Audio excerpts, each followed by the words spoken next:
Hello বন্ধুরা, কেমন আছো সবাই? আশা করি তোমরা সকলে ভালো আছো। দেখে নেব এই মুহূর্তে তোমার পার্টনারের এনার্জি কি শুধুমাত্র তোমার জন্য। ও মাই গড, ভীষণভাবে তোমাকে উনি মিস করছেন, ভীষণভাবে। এবং ওনার মনে হয় না তোমাদের এই কানেকশানটা কোনো সোলমেট কানেকশান হতে পারে, কিংবা তোমাদের কোনো পাস্ট লাইফ কানেকশান হতে পারে। মানে তোমরা সোল টু সোল কানেক্টেড আছো। তোমার এনার্জিটাকে উনি ভীষণভাবে সেন্স করতে পারে। হতে পারে তুমিও ওনাকে মিস করছো। তুমি তো ওনাকে অবশ্যই ভালোবাসো, তবেই না তুমি এই রিডিংটা দেখছো। এই মুহূর্তে উনি মনে করছেন তুমিও ওনাকে ভীষণভাবে মিস করছো, এবং উনিও তোমাকে মিস করছেন।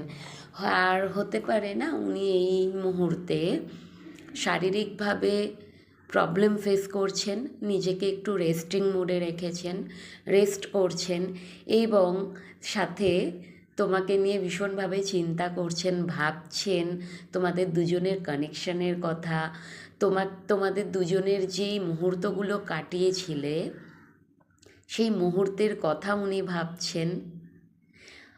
আর মাঝের মধ্যে তোমার প্রতি একটু রাগও হচ্ছে। তোমাকে হতে পারে উনি স্পাই করেন, লুকিয়ে লুকিয়ে দেখেন তুমি কি কিছু করেছো। তোমার প্রতি কিন্তু একটু রাগ আছে, জেলাস আছে।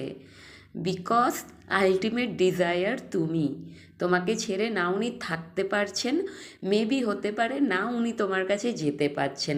বসে বসে শুধু তোমাকে নিয়ে ড্রিম করছেন, শুধুই তোমার কথা ভাবছেন, কিন্তু কোনো অ্যাকশান নিচ্ছেন না। অথচ